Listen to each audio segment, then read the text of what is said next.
जी Nepal HD television अब तपाईँ सँगसँगै।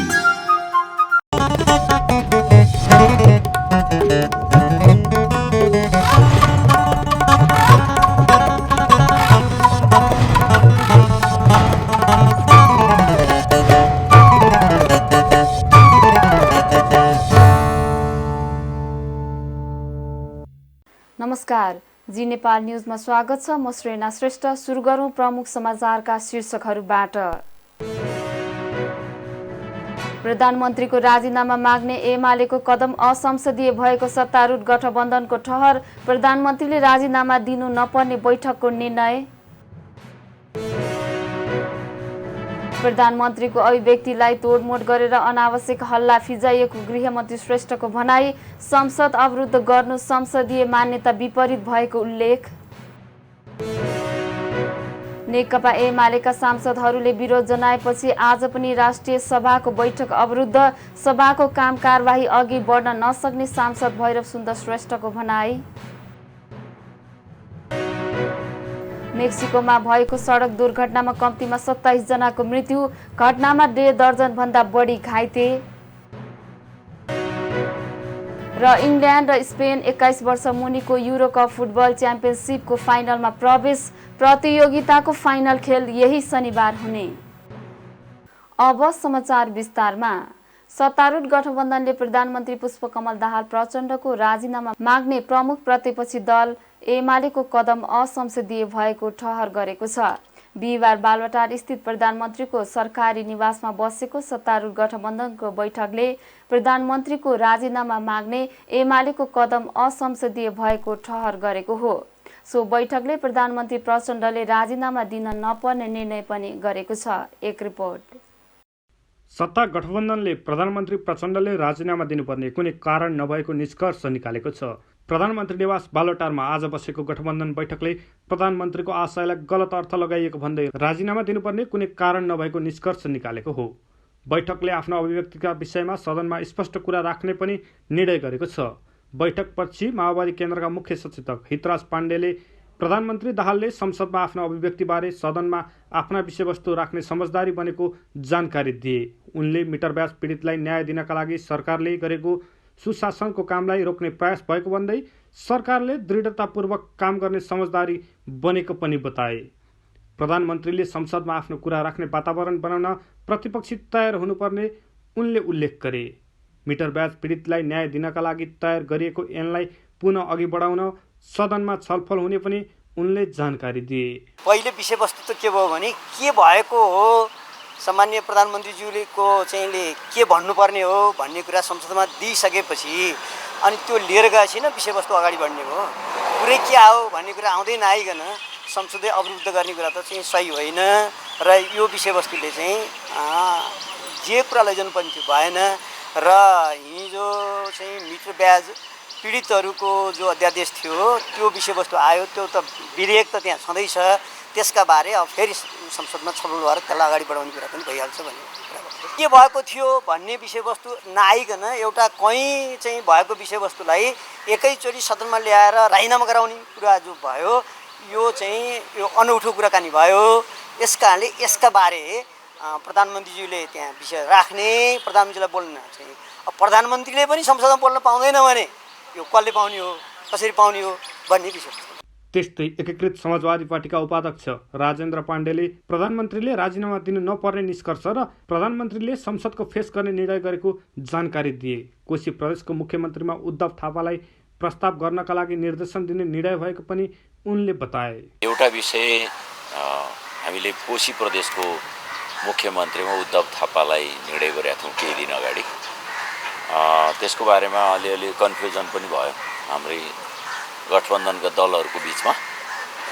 फेरि पनि हामीले आज बसेर उद्धव थापालाई मुख्यमन्त्री बनाउनुको लागि माओवादी केन्द्रका दलको नेता इन्द्रा आङ्बो, हाम्रो समाजवादी दलको नेता राजेन्द्र राई सहितका साथीहरूलाई बोलाएर भेटेर सबै कुराकानी गरेर तुरुन्तै आज विराटनगर गएर आज 5 बजेसम्ममा उद्धव थापालाई मुख्यमन्त्री बनाउने गरी प्रस्ताव पेश गर्ने भनेर हामीले गठबन्धनको तर्फबाट निर्णय गऱ्यौँ र पुनः निर्णय गऱ्यौँ र निर्देशन पनि दियौँ। यसअघि बुधबार प्रीतम सिंहबारे किरणदीप सन्धुले लेखेको पुस्तक विमोचनका क्रममा प्रधानमन्त्री दाहालले दिएको अभिव्यक्तिलाई लिएर एमाले राजीनामा माग गर्दै सदन अवरुद्ध गरेको थियो। प्रधानमन्त्री प्रचण्डले भने उक्त अभिव्यक्ति पुस्तकमा रहेको अंश मात्रै भएको र त्यसलाई आफूले उल्लेख मात्रै गरेको बताएका थिए। आजको सत्ता गठबन्धनको बैठकमा माओवादी केन्द्रका अध्यक्ष तथा प्रधानमन्त्री पुष्पकमल दाहाल, नेपाली काङ्ग्रेसका सभापति शेरबहादुर देउवा, जनता समाजवादी पार्टीका अध्यक्ष उपेन्द्र यादव पनि सहभागी थिए। त्यस्तै नेकपा एकीकृत समाजवादी, लोसपा, जनमत र नागरिक उन्मुक्ति पार्टीका नेताहरू पनि बैठकमा उपस्थित थिए। प्रधानमन्त्री प्रचण्डले आफूलाई प्रधानमन्त्री बनाउनमा भारतको सहयोग रहेको भन्ने अर्थ लाग्ने गरी दिएको अभिव्यक्तिको विरोधमा प्रमुख प्रतिपक्षी दल नेकपा एमाले प्रधानमन्त्री प्रचण्डको राजीनामा माग्दै आएको छ। राजीनामा नआएसम्म सँगै संसद चल्नै नदिने भन्दै एमाले बुधबार प्रतिनिधि सभा र राष्ट्रिय सभा दुवैमा अवरोध गरेको थियो। त्यस्तै एमाले आज पनि राष्ट्रिय सभामा अवरोध गरेपछि राष्ट्रिय सभा स्थगित भएको छ। त्यस्तै एमाले आज पनि राष्ट्रिय सभामा अवरोध सिर्जना गरेपछि राष्ट्रिय सभा स्थगित भएको थियो। जी नेपाल 4 टेलिभिजनका लागि विक्रम दाहाल, काठमाडौँ। उपप्रधान एवं गृहमन्त्री नारायण काजी श्रेष्ठले प्रधानमन्त्रीको अभिव्यक्तिलाई तोडमोड गरेर अनावश्यक हल्ला फिजाइएको बताउनु भएको छ। प्रेस सेन्टर नेपाल भरतपुरले बिहिबार चितवनमा आयोजना गरेको पत्रकार सम्मेलनमा बोल्दै उपप्रधानमन्त्री श्रेष्ठले प्रधानमन्त्री पुष्पकमल दाहाल प्रचण्डको अभिव्यक्तिलाई तोडमोड गरेर अनावश्यक हल्ला फिजाइएको भन्दै प्रधानमन्त्री प्रचण्डको बचाउ गर्नुभएको हो।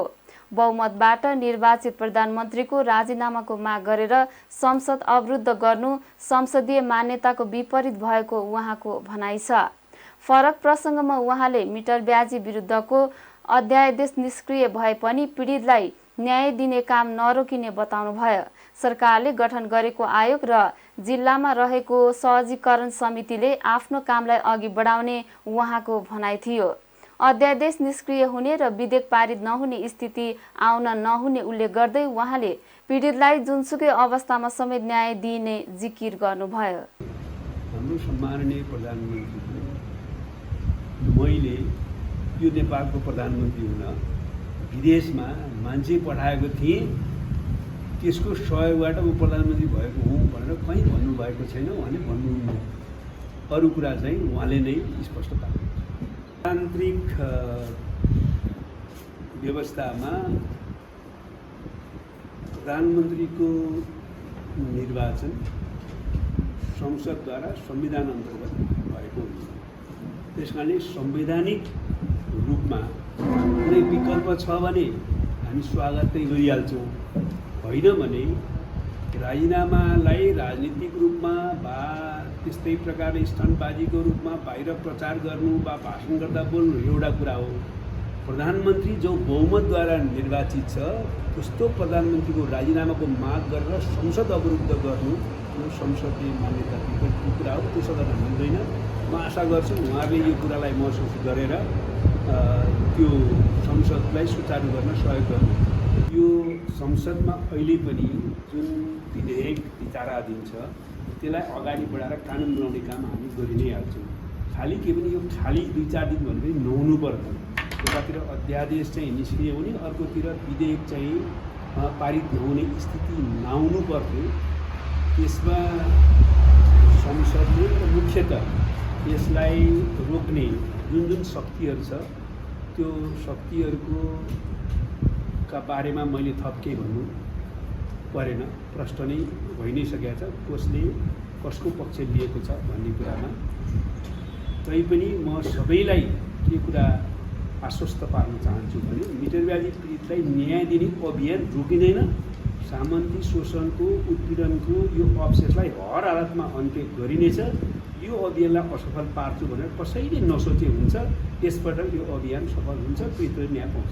पीडकवाद पीडकका पक्ष लिनेहरू सबैलाई मैले भनेको कसैले पनि यो अभियान असफल पारियो भनेर अब भ्रम छर्ने काम नगरे हुन्छ, भ्रममा बस्ने काम नगरे हुन्छ। पीडक वा पीडकको पक्ष लिने सबैलाई म भन्न चाहन्छु यो अभियान त रोकिँदैन, पीडितलाई न्याय दिलाइराख्नु। प्रहरीलाई हामीले दिएको स्ट्यान्ड बाई निर्देशन के हो भने अपराध नियन्त्रण गर्न, ठगी नियन्त्रण गर्न, भ्रष्टाचार नियन्त्रण गर्न र अपराधीहरूलाई भ्रष्टाचारीहरूलाई कारबाही गर्न प्रहरी सङ्गठनले स्वच्छ र स्वतन्त्र निष्पक्ष अनुसन्धानको प्रक्रिया अगाडि बढाउने, जो दोषी फेला पर्छ उसलाई कारबाही गर्ने, कानुनको दायरामा ल्याउने, कुनै दबावबाट कुनै अवांछित प्रभावबाट प्रभावित नहुने, स्वतन्त्र भएर काम गर्ने, जहाँ जहाँ पुग्नुपर्छ त्यहाँसम्म पुग्ने, तथ्य र प्रमाणले जे देखाउँछ त्यो आधारमा जहाँसम्म पुग्नुपर्छ त्यहाँसम्म पुग्ने भनेको छ। त्यो निर्देशन कायम छ। हाम्रो प्रहरी सङ्गठनले अत्यन्तै इमान्दारीपूर्वक स्वतन्त्र ढङ्गले निष्पक्ष ढङ्गले अनुसन्धानको प्रक्रिया अगाडि बढाइराखेको छ। तर हामी कुन पार्टीसँग वा कुन समुदायसँग वा कसको नाता सम्बन्ध, कसको साथीभाइ भनेर छुट जसरी दिँदैनौँ, सबैलाई कानुनको दायरामा ल्याउँछौँ, त्यसरी कसलाई ल्याउने होला भनेर पनि सोध्दैनौँ।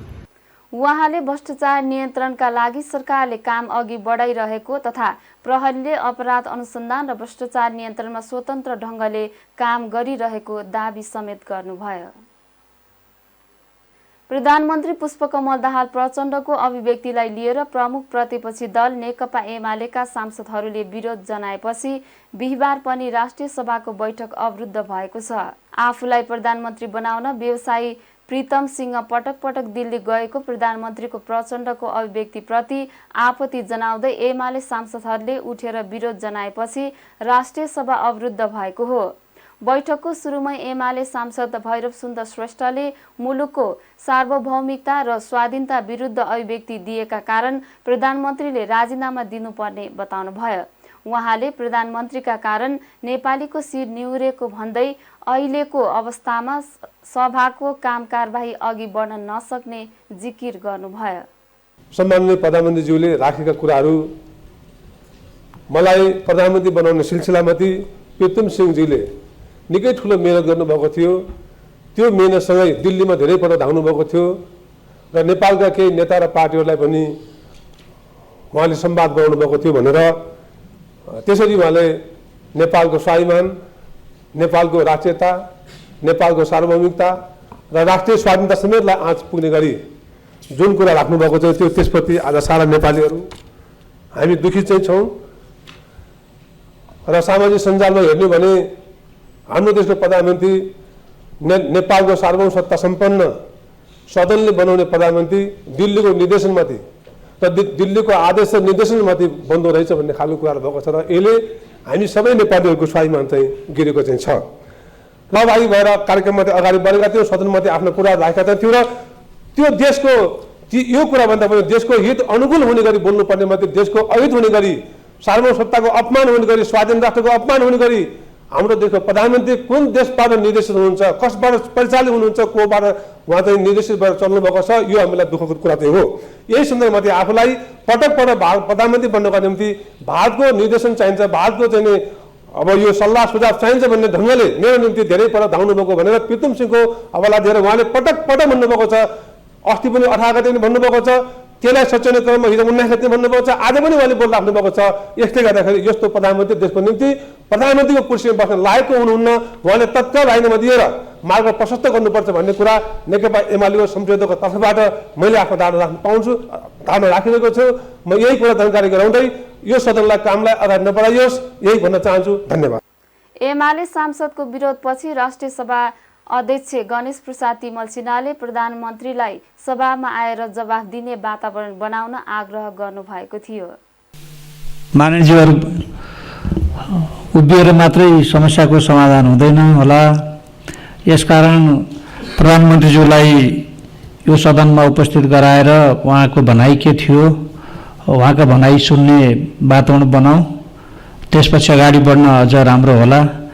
म माननीयज्यूहरूलाई बस्न आग्रह गर्दछु र वातावरण सहज हुँदा प्रधानमन्त्रीलाई यहाँ बोलाएर उहाँले आफ्ना कुराहरू यो बैठकमा राख्ने त्यो वातावरण मिलाउँ। यसको लागि म फेरि पनि माननीयहरूलाई आफ्नो आसन ग्रहण गर्नको लागि अनुरोध गर्दछु। तर एमाले सांसदहरूले निरन्तर विरोध जनाएपछि उहाँले बैठक स्थगित गर्नुभयो। राष्ट्रिय सभाको अर्को बैठक शुक्रबार बोलाइएको छ। कृषि तथा पशुपन्छी विकास मन्त्री डाक्टर बेदुराम भुसालले मल खरिद प्रक्रियालाई सहज बनाउन खरिद ऐन र नियमावली संशोधन गर्न लागि जानकारी दिनुभएको छ। सिंहदरबारमा बिहिबार बसेको प्रतिनिधि सभा अन्तर्गतको अर्थ समिति बैठकमा मन्त्री भुसालले विद्यमान ऐनले खरिद प्रक्रिया र समय धेरै लाग्ने देखिएकाले खरिद ऐन र नियमावली संशोधन गर्न लागि जानकारी दिनुभएको हो। खरिद ऐन र नियमावली संशोधन भएर 45 दिन लाग्ने खरिद प्रक्रिया 15 दिनमा नै टुङ्गिने उहाँले बताउनुभयो। उहाँले मल आयातलाई नियमित गर्न G2G मार्फत जानुपर्ने र बजेटको अग्रिम सुनिश्चितता हुनुपर्ने उल्लेख गर्नुभयो। रासायनिक मलमा मात्रै निर्भर नभई प्राङ्गारिक र जैविक मललाई प्राथमिकता दिनुपर्ने उहाँले बताउनुभयो। मन्त्री भुसालले यो वर्ष रासायनिक मलको मूल्य घटेका कारण अघिल्लो वर्षभन्दा धेरै मल आयात गरिने जानकारी दिनुभयो। लामो प्रक्रिया छ, यसलाई छोट्याउनका निम्ति हाम्रो खरिद ऐनमा संशोधन गर्ने र खरिद नियमावली जुन छ त्यो दुईटैमा संशोधन गर्ने भनेर हाम्रो मन्त्रालयको तर्फबाट संशोधन प्रस्ताव हामीले अगाडि बढाइसकेका छौँ। एउटा चाहिँ मान्यज्यूले सहयोग गर्नुपर्ने विषय छ, यहाँ चाहिँ त्यो ऐनमै संशोधन गर्नुपर्छ। 45 दिनको जुन चाहिँ त्यो टेन्डरको समय छ नि त्यसलाई हामीले चाहिँ 15 दिन गरौँ भनेर प्रस्तावित गरेका छौँ। त्यसमा मान्यज्यूको सहयोग चाहिन्छ छोटो बनाउनका निम्ति। राष्ट्रिय विकास समस्या समाधान समितिको बैठकबाट नै एउटा के निर्णय गरेका छौँ भने G2G मै जानुपर्छ, नियमित गर्नका निम्ति G2G मै जानुपर्छ र G2G मा जानका निम्ति बजेटको अग्रिम सुनिश्चितता हुनुपर्छ। यो दुईवटा कुरा भयो भने मात्रै तदनुरूप मागको आकलन गरेर माग अनुसारको आपूर्तिका निम्ति खरिद प्रक्रियाका निम्ति बजेट सुनिश्चित हुनु पर्यो। त्यो चाहिँ संसदले गरिदिनु पर्यो या सरकारले गर्नु पर्यो। गरिसकेपछि तदनुसार जान सकिन्छ, ल्याउन सकिन्छ भन्ने हाम्रो कुरा छ। डिमान्ड बढी छ, सप्लाई कम भयो भन्ने कुरा चाहिँ त्यो चाहिँ अब हामीले सबैले छलफल गरेर यो डिमान्ड अनुसारको आपूर्तिका निम्ति व्यवस्था गर्नका लागि पहिले फेरि पनि कुरा उही हो कि बजेटको व्यवस्था गर्नु पर्यो। बजेट भएर समयमा चाहिँ प्रक्रिया सुरु गरियो भने ल्याउन सकिने भयो, ल्याउन सकेर दिन सकिने भयो।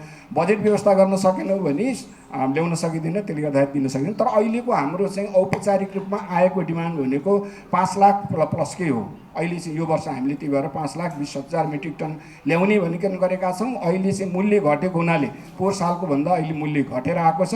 घटेर आएको हुना जस्तो पछिल्लो टेन्डर चाहिँ मलाई लाग्छ 100 कति 379मा छ, जबकि गत साल यो वर्ष कति थियो 809 थियो होइन। त्यसरी घटेर आएको हुनाले हामीले यो 30 अरबले 500 प्लस मेट्रिक टन चाहिँ ल्याउन सक्छौँ भन्ने अनुमानका आधारमा अहिले चाहिँ यति सुनिश्चित गरिएको। त्यस्तै बैठकमा लगानी बोर्डका प्रमुख कार्यकारी अधिकृत सुशील भट्टले रासायनिक मल कारखाना स्थापना गर्न अध्ययन भइरहेको जानकारी दिनुभयो। उहाँले लगानीकर्तालाई समेत कारखाना स्थापना गर्नका लागि अहिलेको माग र प्रयोगको अवस्था लगाइएका बारेमा अध्ययन गर्न अझै 2 वर्ष लाग्ने बताउनुभयो। एउटा जर्मन प्रस्ताव डायरेक्ट इन्डस्ट्री हामीसँग इन्गेज भएको छ। अब इन्गेज गर्दाको अवस्थामा पनि रिजनेबल टाइम चाहिँ त्यो डिपिआर कन्डक्ट गर्नको लागि 2 वर्ष हामीले प्रदान गर्नु नै पर्ने स्थिति देखियो। अब त्यो गर्दाको अवस्थामा समयबद्ध कार्यतालिकामा पनि हामीले उसलाई आबद्धित गर्ने र उसँग चाहिँ उसले प्रपोज गरेको इन्डिकेटिभ भन्छु, टेन्टेटिभ एस्टिमेटेड कस्ट हुन्छ। इन्डिकेटिभ कस्ट बापतको 0.5% चाहिँ हामी कार्य सम्पादन जमानत लिन्छौँ, जो भनेको लगभग 36-38 करोड रुपियाँ हुन्छ। त्यो ग्यारेन्टी लिएर अनि त्यसपछि 20 लाख रुपियाँ चाहिँ त्यो अध्ययन अनुमतिको हामी दिँदैछौँ। अध्ययन गरेर आइसकेपछि विकासकर्ता यानि त्यो अध्ययनकर्ता भनौँ या लगानी प्रोस्पेक्टिभ लगानीकर्ताले अध्ययन गर्दा हामीले पनि थप अध्ययन गर्नुपर्ने छ। त्यो रासायनिक मल हामीलाई कति चाहिने हो, एग्रिकल्चरल ल्यान्ड कति छ, हाम्रो कल्टिभेटेड ल्यान्ड कति हुन्छ, कति बाली हामी हरेक खालको अन्न या क्यापिटल क्रप्सहरू सुगर क्यानहरू लगाउँछौँ, मकैमा भोलि मल प्रयोग गर्छौँ गर्दैनौँ, इरिगेबल ल्यान्ड भएन त्यसमा इनअर्ग्यानिक फर्टिलाइजर फिड गर्ने कुरो आउला। यी चिजहरू चाहिँ मार्केट स्टडी चाहिँ गर्दाको बखत विकासकर्तालाई या तत्त लगानीकर्ता जसले पैसो खर्च गरेर विज्ञ परिचालन गरेर एउटा खालको क्रेडिबल अध्ययन गर्छु र ब्याङ्केबिलिटी त्यो प्रोजेक्टको के हुन्छ र त्यहाँ राज्यले चाहिँ भोलि मलाई आर्थिक प्रोत्साहन के दिनुपर्छ र सुविधाहरू के दिनुपर्छ भन्ने कुरो औल्याएर ल्याउँदाको अवस्थामा यस्तो छलफल झनै चाहिन्छ र एउटा खालको युनिफर्मिटी अफ अन्डरस्ट्यान्डिङ र कन्सेन्सस बिल्ड गर्न सकियो भने र विकासकर्तालाई त्यो रिस्कबाट डिरिस्क गर्न सकियो भने चाहिँ हामीले एउटा दिगो कार्यान्वयन कार्ययोजना बनाएर जान्छौँ। 2 वर्ष चाहिँ हामीले अध्ययनमै व्यतीत गर्नुपर्ने छ। मैले यति बैठकमा समिति सदस्यहरूले मलको माग र आयातलाई व्यवस्थित गर्नका लागि सरकार गम्भीर हुनुपर्ने बताएका थिए। समिति सदस्य विष्णु पौडेलले मल आयातलाई सहज गर्न आवश्यक परे ऐन कानुन संशोधन गर्न तयार हुनुपर्ने बताउनुभयो। उहाँले आगामी वर्षका लागि आवश्यक मल आयातका लागि यही वर्षदेखि नै तयारी गर्नुपर्ने जिकिर गर्नुभयो। त्यस्तै समिति सदस्य ज्ञानेन्द्र बहादुर कार्कीले मलका लागि बजेट कमी हुन नदिन प्रतिबद्धता आइसकेको अवस्थामा कृषि उत्पादनलाई वृद्धि गर्न समयमा नै मल आपूर्तिको व्यवस्था गर्नुपर्ने बताउनुभयो। उहाँले कृषिजन्य वस्तुको आयातलाई न्यूनीकरण गर्दै उत्पादनलाई बढाउने गरी नीति नियम बनाउनु पर्ने उल्लेख गर्नुभयो। हामीसँग टेन्टेटिभ हाम्रो निड कति हो भन्ने विषयमा पनि हामीसँग टेन्टेटिभ मात्रै एउटा क्यालकुलेसन छ। राउन्ड फिगरमा 8 लाख मेट्रिक टन भएपछि पुग्छ होला भन्ने, तर त्यो कुनै जेन्युन स्टडीमा आधारित छ जस्तो मलाई लाग्दैन। त्यस कारणले हाम्रो प्रभावकारी माग कति हो कम्तीमा त्यो चाहिँ हामीले यकिन गरौँ। ग्रेजुअली त्यसमा कुन ढङ्गले चाहिँ माग इन्क्रिज हुँदै जाला त्यो पनि अनुमान गरौँ, अध्ययन गरौँ। त्यस कारणले प्रभावकारी माग कति हो भन्ने कुरा पहिलो विषय। दोस्रो कुरो हामीले चाहिँ जस्तो कि मान्यमन्त्रीले राख्नुभयो यहाँ कृषिमन्त्रीले कि कानुन संशोधन गर्नुपर्छ भने कानुन संशोधन गर्नका निम्ति पार्लियामेन्ट चाहिँ सम्पूर्ण रूपमा सहयोगी भूमिकामा प्रस्तुत हुन्छ भन्ने मलाई लाग्छ। व्यक्तिगत रूपमा म भन्न चाहन्छु कि मैले प्रतिनिधित्व गरेको दलले पनि तर्फबाट पनि भन्न चाहन्छु कि हामी यो मल आपूर्तिका निमित्त विद्यमान चाहिँ प्रबन्धले चाहिँ समस्या सिर्जना गरेका छ भनेदेखि त्यसमा चाहिँ व्यवहारिक र उपयुक्त समाधान खोज्नका निम्ति हामी तयार छौँ। तर के छ भन्दाखेरि हामीले चाहिँ जस्तो 45 दिनको समस्या पर्यो, 45 दिनले ढिलो हुने भयो, 15 दिन भएदेखि सजिलो हुन्छ भन्ने भयो भनेदेखि हामीले चाहिँ 15 दिन को समय मात्रै किन त्यो 45 दिनभन्दा अझ अगाडि नै हामीले त्यसलाई त्यो खरिद प्रक्रिया किन सुरु नगर्ने। 45 दिनको समय सीमामा आपूर्ति गर्न सकिने गरी त्यो टेन्डर 45 दिनको समय लिँदाखेरिमा पनि समयमा टेन्डर गर्न सकिने अथवा आपूर्ति गर्न सकिने गरिकन टेन्डर प्रक्रिया किन सुरु नगर्ने। जस्तो अहिले चाहिँ त राजस्व सचिवले चर्चा गर्नुभयो, हामी आगामी वर्षका लागि यही वर्ष खरिद गर्न निम्ति पनि निकासा दिएका छौँ त भनिसक्यो अर्थ मन्त्रालयले। आउने वर्षका लागि यही वर्ष चाहिँ खरिद प्रक्रिया अगाडि बढाउन पनि हामीले चाहिँ सहमति दिन्छौँ भनेर चाहिँ अर्थ मन्त्रालय आइसकेपछि यस्तो अवस्थामा 45 दिन र 15 दिनले सायद त्यति धेरै समस्या सिर्जना गर्छ भन्ने मलाई लाग्दैन। त्यस कारणले समयमै अर्को वर्षको निम्ति समय पुग्दैन भनेदेखि यो वर्षमा पनि हामीले अर्को वर्षको लागि खरिद प्रक्रिया सुरु गर्न सक्ने रहेछौँ भनेर हामीले चाहिँ सक्छौँ भने किन त्यसरी अगाडि नबढ्ने। बजेटको अभाव हुन्न भन्ने कुरा उहाँले भन्नुभएको छ। म धेरै लामो कुरा मेरो भन्नु छैन। जिडिपीको करिब 25% कृषिको चाहिँ योगदान छ। अहिले 10 महिनामा 40 अरब 88 करोडको करिब हामीले धान चामल निर्यात गरेका छौँ। यो तथ्याङ्कमा तलामाथि छ भने मलाई भन्नु होला, मैले पनि पाएको तथ्याङ्क हो। हामी आत्मनिर्भर अर्थतन्त्रको कुरा गर्छौँ र अहिले बिस्तारै बिस्तारै हामी अनुदानको संस्कृतिमा जाने, हाम्रा जमिनहरूलाई उर्वर जमिनहरूलाई हामीले चाहिँ सुक्खा जमिनमा अथवा त्यो कृषि नहुने जमिनको रूपमा परिणत गर्ने त्यतातिरको संस्कृति जान्छ। त्यसका प्रति पनि हामी छलफल गरौँला। बैठकमा समितिका ज्येष्ठ सदस्य विनोद कुमार चौधरीले कृषकलाई आवश्यक पर्ने मलको तत्काल सहज र पर्याप्त उपलब्धता सुनिश्चित गर्न र सो समस्याको दीर्घकालीन समाधानका आवश्यकता अध्ययन अनुसन्धान गर्न सुझाव दिनुभयो। सरकारले एसियाली विकास बैंकबाट बजेटरी सहायताका रूपमा प्राप्त हुने 50 अमेरिकी डलर बराबरको सहुलियतपूर्ण ऋण स्वीकार गर्ने निर्णय गरेको छ। मन्त्री परिषदका निर्णय सार्वजनिक गर्न बिहिबार सिंहदरबारमा आयोजित पत्रकार सम्मेलनमा सरकारका प्रवक्ता रेखा शर्माले भन्सार तथा लजिस्टिक सुधार कार्यक्रम अन्तर्गत एसियाली विकास बैंकबाट बजेटरी सहायताका रूपमा प्राप्त हुने सहुलियतपूर्ण ऋण स्वीकार गर्ने निर्णय गरिएको जानकारी दिनुभयो। बैठकले सासेक राजमार्ग सुधार आयोजना सञ्चालन गर्न एसियाली विकास बैंकबाट परियोजना सहायताको रूपमा 300 मिलियन अमेरिकी डलर सहुलियतपूर्ण ऋण सहायता स्वीकार गर्ने निर्णय गरेको छ भने एमसिए नेपालले निर्माण गर्ने विद्युतीय प्रसारण लाइन तथा सब स्टेशनका लागि सिन्धुपाल्चोक, पाल्पा तथा नवलपरासी, बर्दघाट, सुस्ता पूर्व जिल्लाका जग्गा प्राप्त गर्न स्वीकृति दिने निर्णय भएको प्रवक्ता शर्माले बताउनुभयो। त्यस्तै बैठकले नेपाल न्याय सेवा कानुन समूहको राजपत्राङ्कित प्रथम श्रेणीका 7 जना अधिकृतहरूको सरुवा गर्ने निर्णय गरेको छ भने बेपत्ता पारिएका व्यक्तिको छानबिन आयोग र सत्य निरूपण तथा मेलमिलाप आयोगको कार्यविधि सम्बत 2080 साल पुस मध्यान्तसम्म थप गर्ने बाधा अड्काउ फुकाएको आदेश जारी गर्ने निर्णय भएको प्रवक्ता शर्माले बताउनुभयो। अर्थ मन्त्रालयको प्रस्तावमा एमसिए नेपालले निर्माण गर्ने विद्युत प्रसारण लाइन तथा सब स्टेशनका लागि सिन्धुपाल्चोक, पाल्पा तथा नवलपरासी, बर्दघाट, सुस्ता पूर्व जिल्लाका जग्गा प्राप्त गर्न स्वीकृति दिने भन्ने निर्णय भएको छ। यो अर्थ मन्त्रालयको प्रस्तावमा थियो।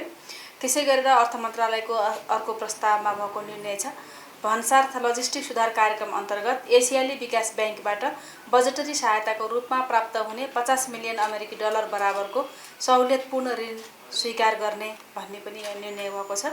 र अर्थ मन्त्रालयकै अर्को प्रस्तावमा सासेक राजमार्ग सुधार आयोजना सञ्चालन गर्न एसियाली विकास बैंकबाट परियोजना सहायताको रूपमा 300 मिलियन अमेरिकी डलर सहुलियतपूर्ण ऋण सहायता स्वीकार गर्ने भन्ने पनि निर्णय भएको छ। र अर्को कानुन तथा संसदीय मामिला मन्त्रालयको प्रस्तावमा नेपाल न्याय सेवा कानुन समूहका राजपत्राङ्कित प्रथम श्रेणीका 7 जना अधिकृतहरूको सरुवा पनि 19 गतेको क्याबिनेट बैठकले गरेको छ। त्यसै गरेर कानुन न्याय संसदीय मामिला मन्त्रालयको प्रस्तावमा बेपत्ता पारिएका व्यक्तिको छानबिन आयोग र सत्य निरूपण मेलमिलाप आयोगको कार्यविधि सम्बत 2080 साल पुस मसान्तसम्म थप गर्न बाधा अड्काउ फुकाउको आदेश जारी गर्ने भन्ने पनि निर्णय भएको छ।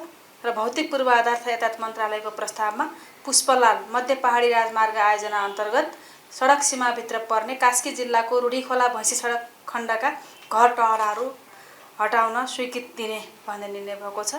र शिक्षा विज्ञान तथा प्रविधि मन्त्रालयको प्रस्तावमा थाइल्यान्डको बैंककमा हुने 4th high level policy forum on multilingual education कार्यक्रम र 7th international conference on language and education विषय कार्यक्रममा शिक्षा विज्ञान तथा प्रविधि राज्य मन्त्री परिमला कुमारीलाई सहभागी हुन स्वीकृति दिने भन्ने निर्णय भएको छ। त्यसै गरेर निजामती सेवाको राजपत्राङ्कित विशिष्ट श्रेणीको रिक्त पदमा श्री घनश्याम उपाध्यायलाई बरुवा गर्ने निर्णय पनि 19 गतेको क्याबिनेट बैठकले गरेको छ। र त्यसै गरेर त्योभन्दा पहिले अघिल्लो बैठकमा निर्णय भएको विषय यो सञ्चार मन्त्रालयको प्रस्तावमा हुलाक बचत बैंकमा रहेका बचतकर्ताका जुन खाताहरू थिए ती खाताहरूलाई राष्ट्रिय वाणिज्य बैंकमा हस्तान्तरण गर्ने भन्ने निर्णय पनि भएको छ। यहाँ रहेका खाताहरूलाई हस्तान्तरण गर्ने भन्ने कुरा पहिले थियो र यो अहिले प्रमाणित भएर आएको छ। पत्रकार सम्मेलनमा सरकारका प्रवक्ता शर्माले प्रधानमन्त्रीले पुस्तक विमोचनका क्रममा राखेको अभिव्यक्ति दिएकै कारण राजीनामा नदिने स्पष्ट पार्नुभयो। प्रधानमन्त्रीले अन्यथा विषयमा नबोलेकाले यसमा विवाद गर्न नहुने उहाँको भनाइ छ। विपक्षीहरूले खास गरेर प्रधानमन्त्रीज्यूले एउटा पुस्तक विमोचनमा बोलेको कुरालाई आधार बनाएर संसदभित्र जुन राजीनामाको माग गरेर संसद अवरुद्ध गर्नुभएको छ र संसद अवरुद्ध गरिरहँदाखेरिमा जुन हामीले ल्याएको जुन अध्यादेश थियो मिटर ब्याज सम्बन्धी त्यसको जुन अन्तिम दिन थियो हिजो त्यो मिटर ब्याज सम्बन्धी अध्यादेश पनि निष्क्रिय हुन पुगेको छ। त्यही सन्दर्भमा प्रश्न उठाउनुभयो जस्तो लाग्छ र जहाँसम्म प्रधानमन्त्रीले राजीनामा दिने कि नदिने भन्ने विषय हो यो विषय नै त्यस्तो होइन कि राजीनामा दिनुपर्ने।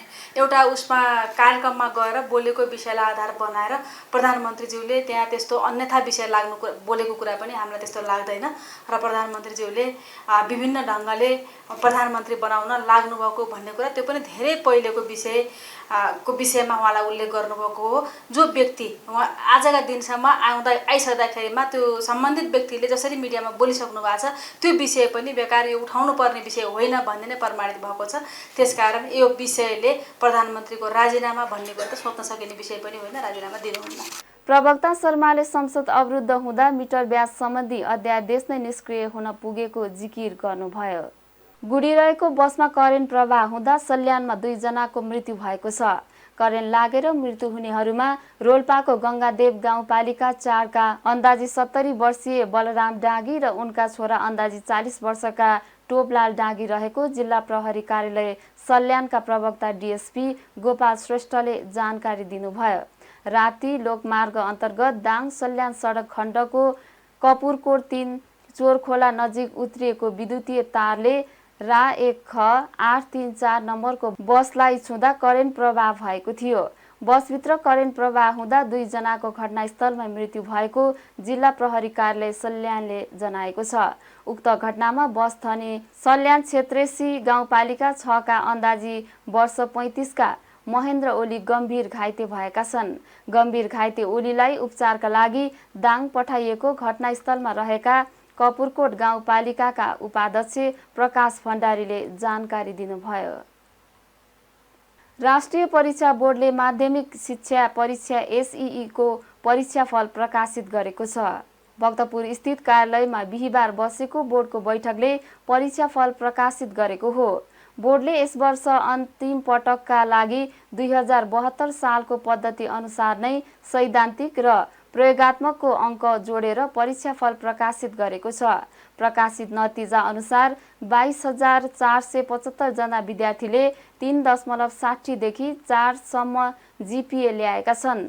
त्यस्तै 3.20 देखि 3.60 जीपीए ल्याउने विद्यार्थी 11.36% अर्थात् 55,069 जना रहेका छन् भने 2.80 देखि 3.20 जीपीए ल्याउने विद्यार्थी 14.92 अर्थात् 72,362 जना रहेका छन्। सबैभन्दा बढी 2.00 देखि 2.40 जीपीए ल्याउने विद्यार्थी 21.09% अर्थात् 1,02,293 जना रहेको बोर्डका सदस्य सचिव दुर्गा प्रसाद अर्यालले जानकारी दिनुभयो। 0.8 देखि 1.2 सम्म 2200 परीक्षार्थीले त्यो जीपीए प्राप्त गरेका छन् र यसमा प्रतिशतमा हेर्दा 0.45% हुन्छ। त्यसै गरी 1.2 देखि 1.6 सम्म 38,770 परीक्षार्थीले त्यो रेन्जमा जीपीए प्राप्त गरेका छन् र यो सङ्ख्या टोटल विद्यार्थी सङ्ख्याको आधारमा हेर्दा 7.99% हुन्छ। अर्थात् राउन्ड फिगरमा हामीले हेऱ्यौँ भने यसलाई 8% भन्न सक्छौँ। यसै गरी 1.6 देखि 2 सम्म ल्याउने 88,447 परीक्षार्थी छन्। त्यो सङ्ख्या 18.24% हुन्छ। त्यसै गरी 2 देखि 2.4 सम्म ल्याउने परीक्षार्थी सङ्ख्या 1,02,293 जना छ। यो टोटल विद्यार्थी सङ्ख्यामा 21.09% हुन्छ। त्यसै गरी 2.4 देखि 2.8 सम्म ल्याउने 89,331 जना परीक्षार्थी छन्। यो टोटल परीक्षार्थी सङ्ख्यामा 18.42% हुन्छ। यसै गरी जीपीए 2.8 देखि 3.2 सम्म ल्याउने परीक्षार्थी सङ्ख्या 72,362 जना छन्। यो टोटल विद्यार्थी सङ्ख्यामा प्रतिशतमा हेर्दा 14.92% हुन्छ।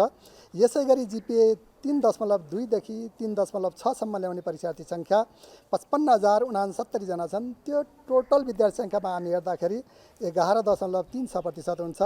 यसै गरी जीपीए 3.6 देखि 4 सम्म ल्याउने परीक्षार्थी सङ्ख्या 22,475 छ। यो टोटल प्रतिशतको आधारमा हामी हेऱ्यौँ भने 4.63% हुन्छ। त्यसै गरी जीपीए ग्रेड पोइन्ट प्राप्त नभएका अर्थात् त्यो के हो भन्नु होला भने आंशिक परीक्षार्थीहरूले 1 विषयमा 2 विषयमा 3 विषयमा परीक्षा दिने भएको हुनाले सबै विषयको प्राप्ताङ्क आएको अवस्थामा मात्रै जीपीए प्राप्त हुन्छ। त्यो आंशिक विद्यार्थीहरू पनि यसमा समावेश भएको छ र अनुपस्थित विद्यार्थीहरू पनि यसमा समावेश भएको छ। त्यो सङ्ख्या 13,992 जना छ र यसलाई प्रतिशतमा हामी हेर्दा 2.89% हुन्छ। यसरी समष्टिगत रूपमा गत वर्षको नतिजा र यस वर्षको नतिजा हेर्दा जुन गत वर्षका तल्लो ग्रेडमा तल्लो जीपीए अन्तरालमा विद्यार्थी सङ्ख्या छ, अहिले त्यो तल्लो जीपीए अन्तरालका विद्यार्थी सङ्ख्या घट्दो क्रममा छ भने माथिल्लो जीपीए अन्तरालका विद्यार्थी सङ्ख्या बढ्दो क्रममा छ र गत वर्षको सङ्ख्या हामी हेऱ्यौँ भने 0.8 देखि 1.2सम्म ल्याउने 3280 जुन टोटल प्रतिशतमा हेर्दा 0.66% हुन्थ्यो। त्यसै गरी 1.2 देखि 1.6सम्म विद्यार्थी 44,586 जुन टोटल विद्यार्थीको 9% हुन्थ्यो भने अहिले हाम्रो यो वर्षको 7.99% 8% छ, 1% फरक आएको छ। त्यसै गरी गत वर्षको 1.6 देखि 2 जिपिए ल्याउने 1,05,594 टोटल विद्यार्थी सङ्ख्याको 20.30% छ र अहिले 18% मात्रै त्यो रेन्जमा जिपिए प्राप्त गर्ने विद्यार्थी सङ्ख्या छ। त्यस्तै बोर्डका अध्यक्ष महाश्रम शर्माले यो वर्ष एसईको नतिजा गत वर्षको भन्दा सुधार निकै भएको बताउनुभयो। उहाँले विद्यार्थीहरूको नियमित पठन पाठन र परीक्षा प्रणालीमा भएको सुधार भएकोले नतिजा राम्रो आएको उल्लेख गर्नुभयो। र त्यसपछि यो प्रश्नपत्रको चाहिँ कुराहरू पनि हुनसक्छ। यो डिटेल चाहिँ अध्ययन नगरिकन यही कुराहरू चाहिँ भन्न चाहिँ सक्दैनौँ। तर हामीले के कुरा भन्न सक्छौँ भने विगतभन्दा यो वर्ष राम्रो नतिजा हुनुमा विद्यार्थीहरूको जुन किसिमको नियमित पठन पाठन, लास्ट इयरमा जुन किसिमको कोभिड पछि लगत्तै आएका विद्यार्थीहरू थिए भने यो वर्ष चाहिँ विद्यार्थीहरूले पढ्न पाए, पढ्ने टाइम पाए, समय पाएको कारणले विद्यार्थीको पठन पाठन राम्रो भयो। यो एउटा पक्ष हो। र दोस्रो पक्ष के छ भने परीक्षा प्रणालीको सन्दर्भमा हामीले केही परिवर्तन जुन स्तरीकृत प्रश्नपत्रहरू पनि प्रयोग गरेका छौँ, यसले पनि केही कुराहरू चाहिँ अब विद्यार्थीहरूको हैन क्षमताको कुराहरूमा चाहिँ केही फरक परेको हुनसक्छ भन्ने हाम्रो अनुमान छ। यो यी विषयहरू र त्यसबाहेक चाहिँ अरू किसिमका कुराहरू त के छ भने समग्र चाहिँ वातावरण हो। विद्यार्थीहरूको कक्षा कोठाको वातावरणलाई चाहिँ हामीले चाहिँ पोजिटिभ मान्नुपर्छ। जबसम्म कक्षा कोठाको वातावरण सुध्रदैन, पठन पाठनमा राम्रो हुन सक्दैन, शिक्षण सिकाइ राम्रो हुन सक्दैन, तबसम्म चाहिँ नतिजा राम्रो हुन्छ भनेर हामीले भन्न सक्दैनौँ। तर एउटा पक्ष के हो त भने परीक्षा प्रणाली र त्यसको सुधारको पक्ष, उत्तर पुस्तिका परीक्षणका कुराहरू, जस्तै के छ भने जुन किसिमको मार्किङ स्किम बनाएर विद्यार्थीहरूको उत्तर पुस्तिका परीक्षण गर्ने कुराहरूलाई शिक्षकहरूले भेरिएसन कम हुने गरी चाहिँ जुन लाइनमा परीक्षामा सुधार गर्नुभएको छ त्यो पनि अर्को पक्ष चाहिँ हुनसक्छ। त्यसैले यो विविध पक्षहरू चाहिँ यसको चाहिँ आधारहरू हुन्। बोर्डले एसईको मौका परीक्षा साउनमा गर्ने तयारी गरेको जनाएको छ। गत चैत 17 गतेदेखि 29 गतेसम्म देशभरका 2037 परीक्षा केन्द्रमा सञ्चालित परीक्षामा 4,84,939 जना विद्यार्थीको सहभागिता रहेको थियो। सुदूरपश्चिम प्रदेशको अस्थायी राजधानी धनगढीबाट प्रहरीले लागु औषध सहित 3 जनालाई पक्राउ गरेको छ। धनगढी उपमहानगरपालिका 3 र 8बाट 3 जनालाई पक्राउ गरिएको हो। धनगढी उपमहानगरपालिका 3 को सब्जी मण्डीबाट 190 मिलिग्राम लागु औषध सहित 20 वर्षीय ज्ञानु धामी र 20 वर्षकै मनोज केसीलाई पक्राउ गरिएको जिल्ला प्रहरी कार्यालय प्रवक्ता प्रहरी नायब उपरीक्षक डीएसपी कुलदीप चन्दले जानकारी दिनुभयो। जीप्रकाबाट खटिएको टोलीले गैराती शंकाका आधारमा उनीहरूलाई चेक जाँच गर्दा लागु औषध सहित पक्राउ गरेको डीएसपी चन्दले बताउनुभयो। त्यस्तै वडा नम्बर 8 को धनगढी गाउँबाट 6 मिलिग्राम लागु औषध खैरो हेरोइन सहित 34 वर्षीय रामविलास राणालाई पक्राउ गरिएको छ। उनलाई बुधबार साँझतिर पक्राउ गरेको हो। उनीहरू तीनै जनालाई नियन्त्रणमा लिएर अनुसन्धान भइरहेको प्रहरीले जनाएको छ। बाँकेको नेपालगञ्ज स्थित कारागारमा एक कैदी मृत अवस्थामा फेला परेका छन्।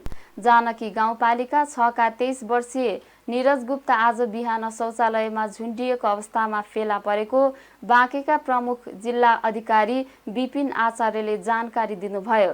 गुप्ताले 3 वर्षदेखि कैद सजाय भोग्दै आएका थिए। घटनाबारे मृतकको परिवार र आफन्तलाई खबर गरिएको र मृत्युको कारणबारे प्रहरीले अनुसन्धान थालेको प्रजीय आचार्यले जानकारी दिनुभयो। अवैध रूपमा अमेरिकी डलरको कारोबार गरेको आरोपमा प्रहरीले 1 जनालाई नियन्त्रणमा लिएको छ। पूर्व सूचनाका आधारमा काठमाडौँ उपत्यकाका अपराध अनुसन्धान कार्यालय मिन भवनबाट खटिएको प्रहरी टोलीले ललितपुरको बहुबहालबाट 1 जनालाई नियन्त्रणमा लिएको हो। पक्राउ पर्नेमा ललितपुर महानगरपालिका 17 ग्वारको बस्ने वर्ष 34 का सनमोहन श्रेष्ठ रहेका छन्। श्रेष्ठको 7बाट 100 दरको अमेरिकी डलर 198 थानको बरामद गरिएको छ। उनलाई विदेशी विनिमय सम्बन्धी कसुरमा थप आवश्यक अनुसन्धान कारबाहीका लागि राजस्व अनुसन्धान विभाग पुलचोक पठाइएको सूचना अधिकारी प्रहरी उपरीक्षक रविन्द्र रेग्मीले जानकारी दिनुभयो। ठमेल स्थित एलओडी क्लब गएकी एकजना नाबालिका बलात्कार गरेको आरोपमा एकजना पक्राउ परेका छन्। 30 जेठमा एलओडी क्लब गएकी 16 वर्षीय बालिकालाई ललितपुर लगेर बलात्कार गरेको आरोपमा पोखरा घर भई ललितपुरको बागडोल बस्ने 50 वर्षीय सुदन बहादुर कोइरालालाई पक्राउ गरेको जिल्ला प्रहरी परिसर ललितपुरका एसएसपी सिद्धि विक्रम शाहले बताउनुभयो। उहाँका अनुसार 31 जेठमा बिहान बागडोल स्थित कार्यालयमा बलात्कृत भएको भन्दै पीडितले प्रहरी कहाँ किटानी जाहेरी दिएकी छिन्। जाहेरी परेपछि कोइरालालाई पक्राउ गरेर प्रहरीले अनुसन्धान थालेको थियो। बयानका क्रममा उनले पीडित उमेर पुगेको युवती भएको दाबी गरेका थिए। उनको यो बयानपछि प्रहरीले एलओडीका सञ्चालकलाई पनि छानबिनको दायरामा ल्याएको छ। नाबालिकालाई एलओडी प्रवेश दिएको विषयलाई लिएर प्रहरीले क्लबका सञ्चालक रुदिल बल्लभ श्रेष्ठ र राजु सिंह सुवालमाथि अनुसन्धान थालेको हो। त्रिचन्द्र क्याम्पसका प्राध्यापक र कर्मचारी आन्दोलित भएका छन्। 1 वर्षदेखि पूरा तलब नपाएको विरोधमा क्याम्पसका प्राध्यापक र कर्मचारीले आज बिहानदेखि पेन डाउन गरेका छन्। विश्वविद्यालय प्राध्यापक सङ्घ त्रिचन्द्र क्याम्पस इकाइ समितिका सभापति टिकाराज कैनीले आज बिहानदेखि आफूहरू पेन डाउन गरी आन्दोलनमा उत्रिएको जानकारी दिनुभयो। सरकारले आर्थिक वर्ष 2079-80 को सुरुवातदेखि नै लागू हुने गरी प्राध्यापक र कर्मचारीहरूको तलब बढाएको, तर आर्थिक वर्षको अन्त्य हुनै लाग्दा समेत बढेको तलब नपाएपछि पेन डाउन गर्न बाध्य भएको कैनीले बताउनुभयो। उहाँका अनुसार त्रिचन्द्रमा झन्डै 300 जना पूर्वकालीन र 150 आंशिक प्राध्यापक रहेका छन्। उनीहरूसँगै झन्डै 100 जना कर्मचारीले 1 वर्षदेखि पूरा पारिश्रमिक पाएका छैनन्। यसबारे क्याम्पस प्रशासनसँग लगातार छलफल भए पनि सुनवाई नभएपछि पेन डाउन गर्न बाध्य भएको उहाँले बताउनुभयो। यसअघि असार 17 गते प्राध्यापक सङ्घले ध्यानाकर्षण पत्र जारी गर्दै 3 दिनभित्र आफूहरूको माग सम्बोधन नभए सशक्त आन्दोलन गर्ने चेतावनी दिएको थियो। तर 3 दिन बितिसक्दा पनि आफूहरूको मागबारे क्याम्पस प्रशासन संवेदनशील नभएपछि पेन डाउन गर्नु परेको सभापति कैनीले बताउनुभयो। अब अर्थ समाचार। साताको अन्तिम कारोबार दिन अर्थात् बिहिबार नेप्सी परिसूचक स्थिर रहेको छ। बुधबार 39.26 अङ्कले घटेर 2049 बिन्दुमा बन्द भएको सेयर बजार बिहिबार पनि सोही बिन्दुमा पुगेर बन्द भएको हो। दिनभर उतार चढाव रहेको सेयर बजार 2:16 बढेर 2062 बिन्दुसम्म पुगेको थियो। सोपछि घटेको बजार अन्तिममा घटेर उक्त बिन्दुमा बन्द भएको हो। बिहिबार कारोबार रकम पनि अघिल्लो दिन बराबर भएको छ।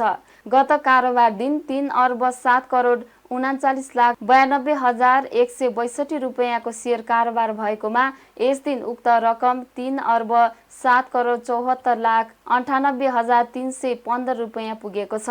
यस दिन 280 वटा धितो पत्रको 97,51,985 किता सेयर किनबेच भएको हो। बिहिबार सिटी होटल र रावा इनर्जीको सेयर मूल्य 9.79% का दरले बढेको छ।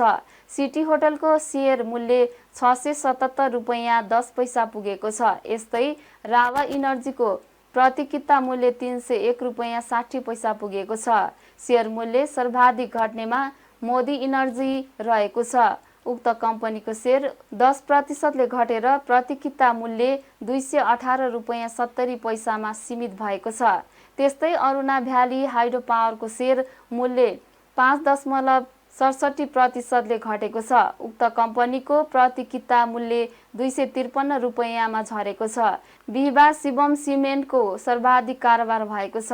उक्त कम्पनीको प्रति किता 597 रुपैयाँमा 18 करोड 56 लाख बराबरको सेयर कारोबार भएको हो। यो मूल्य अघिल्लो दिनको तुलनामा 1.70% बढेको हो। सर्वाधिक सेयर खरिद बिक्री हुने दोस्रो कम्पनीमा प्रभु लाइफ इन्सुरेन्सको संस्थापक सेयर रहेको छ। उक्त कम्पनीको प्रति किता 100 रुपैयाँमा 16 करोड 97 लाख रुपैयाँ बराबरको सेयर कारोबार भएको छ। त्यस्तै आज कारोबारमा आएका 13 वटा समूहगत परिसूचक मध्ये 6 समूहको परिसूचक बढेको छ भने बाँकी 7 समूहको परिसूचक घटेको छ। यस दिन होटल तथा पर्यटन समूहको परिसूचक सर्वाधिक 1.42% बढेको छ। अब अन्तर्राष्ट्रिय समाचार। मेक्सिकोमा भएको सडक दुर्घटनामा कम्तीमा 27 जनाको मृत्यु भएको छ। दक्षिण प्रान्तमा यात्रुले भरिएको बस सडकबाट खोजमा खस्दा 27 जनाको मृत्यु भएको हो भने घटनामा 1.5 दर्जन भन्दा बढी घाइते भएका छन्। अन्तर्राष्ट्रिय सञ्चार माध्यमका अनुसार बस सडकबाट 60 मिटर तल खसेको हो। राजधानी मेक्सिको सिटीबाट सान्टियागो सहरतर्फ गइरहेको बस ब्रेक फेल भई दुर्घटना भएको त्यहाँको प्रहरीले बताएको छ। अब खेल समाचार। इङ्ल्यान्ड र स्पेन 21 वर्ष मुनिको युरो कप फुटबल च्याम्पियनसिपको फाइनलमा प्रवेश गरेको छ। जर्जिया र रोमानियामा संयुक्त रूपले आयोजना भइरहेको प्रतियोगिताको सेमिफाइनलमा इजरायललाई 3-0 ले हराउँदै इङ्ल्यान्ड फाइनलमा पुगेको हो। जर्जिया विरुद्धको खेलमा इङ्ल्यान्डलाई विजयी गराउन मोन गिब्स, वाइट, कोले पाल्मर र क्यामरुन आर्चरले 1-1 गोल गरे। जितसँगै इङ्ल्यान्डको 21 वर्ष मुनिको टोलीले स्पेन विरुद्धको फाइनल भिडन्त तय गरेको छ। प्रतियोगिताको अर्को सेमिफाइनल खेलमा युक्रेनलाई 5-1 ले हराउँदै स्पेन फाइनलमा पुगेको हो। प्रतियोगिताको फाइनल खेल यही शनिबार जर्जियाको बातुमी सहरमा हुनेछ। खेल समाचारसँगै हामी जी नेपाल न्युजको अन्त्यमा आइसकेका छौं। जाँदा जाँदै प्रमुख समाचारका शीर्षकहरू पुनः एकपटक। प्रधानमन्त्रीको राजीनामा माग्ने एमालेको कदम असंसदीय भएको सत्तारूढ गठबन्धनको ठहर। प्रधानमन्त्रीले राजीनामा दिनु नपर्ने बैठकको निर्णय। प्रधानमन्त्रीको अभिव्यक्तिलाई तोडमोड गरेर अनावश्यक हल्ला फिजाइएको गृहमन्त्री श्रेष्ठको भनाई। संसद अवरुद्ध गर्नु संसदीय मान्यता विपरीत भएको उल्लेख। नेकपा एमालेका सांसदहरूले विरोध जनाएपछि आज पनि राष्ट्रिय सभाको बैठक अवरुद्ध। सभाको काम कारबाही अघि बढ्न नसक्ने सांसद भैरव सुन्दर श्रेष्ठको भनाई। मेक्सिकोमा भएको सडक दुर्घटनामा कम्तीमा 27 जनाको मृत्यु। घटनामा 1.5 दर्जन भन्दा बढी घाइते। र इङ्ल्यान्ड र स्पेन 21 वर्ष मुनिको युरो कप फुटबल च्याम्पियनसिपको फाइनलमा प्रवेश। प्रतियोगिताको फाइनल खेल यही शनिबार हुने। प्रमुख समाचारका शीर्षकसँगै अहिलेका लागि जी नेपाल न्युज सकियो। ताजा समाचार र मनोरञ्जनका लागि जी नेपाल 4K टेलिभिजन हेर्दै गर्नुहोला। नमस्कार।